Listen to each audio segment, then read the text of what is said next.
కేంద్రం సంచలన నిర్ణయం. పేపర్ లీక్ చేస్తే 10 ఏళ్ల జైలు, ₹1,00,00,000 ఫైన్. విద్యార్థుల భవిష్యత్తుతో ఆడుకునే పేపర్ లీకేజ్పై కేంద్ర ప్రభుత్వం కఠిన చర్యలకు సిద్ధమైంది. పరీక్షల అక్రమాలలో భాగమైన వ్యక్తులు లేదా ముఠాలకు 5 నుంచి 10 ఏళ్ల వరకు జైలు శిక్షతో పాటు ₹1,00,00,000 వరకు జరిమానా విధించేలా చట్టంలో కఠిన నిబంధనలు తీసుకొచ్చేందుకు సిద్ధమవుతోంది. లక్షలాది మంది విద్యార్థుల జీవితాలను ప్రభావితం చేస్తున్న ఈ తీవ్రమైన సమస్యను అరికట్టేందుకు త్వరలోనే పార్లమెంటులో కొత్త బిల్లును ప్రవేశపెట్టనున్నారు. ఈరోజు సాయంత్రం జరగనున్న కేబినెట్ సమావేశంలో ప్రతిపాదిత సవరణకు ఆమోదం తర్వాత బిల్లును పార్లమెంటులో ప్రవేశపెట్టనున్నారు. చట్ట పరిధిలోకి వచ్చే నేరాలన్నీ నాన్ బెయిలబుల్గా పరిగణించబడతాయని, అంటే నిందితులకు సులభంగా బెయిల్ లభించదు.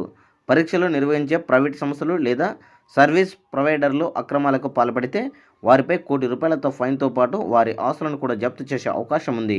ఈ చట్టం కేవలం అక్రమాలకు పాల్పడే ముఠాలు, లీకేజీ మాఫియాను శిక్షించడానికే కానీ అమాయక విద్యార్థులకు ఎలాంటి ఇబ్బంది కలగకుండా ప్రత్యేక రక్షణ కల్పించారు. మరోవైపు నీట్ పరీక్షలో అక్రమాలకు నిరసనగా కాక్రోచ్ జనతా పార్టీ నేతృత్వంలో జంతర్ మంతర్ వద్ద తీవ్ర ఆందోళనలు వ్యక్తమవుతున్నాయి.